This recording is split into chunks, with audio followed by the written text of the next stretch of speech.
Yoshligimni eslayman. Ko'p tanishlarimizni ota-onasi rus maktabga berardi.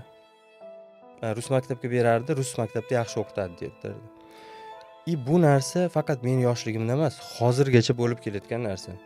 Endi biz o'zimiz bolalarimizni rus maktabga bersak, u o'sha yerda rus adabiyotini o'qisa, rus tili u uchun avtomatik darajada birinchi tili bo'lib qoladi-da.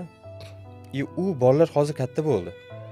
Endi katta bo'lib ular ruscha gapirsa, biz ularga qarab nima uchun bu ruscha gapiradi, o'zbek tilini bilmaydi. Endi bu muammoni aslida bunday olib qarasangiz, o'zimiz boshlaganmiz-da.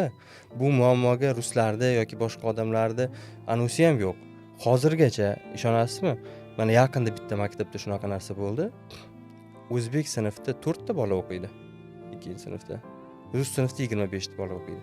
O'sha 25 tani ichida bo'lsa bir 2 ta rus bor rostdan. Qolgan hammasi o'zbek.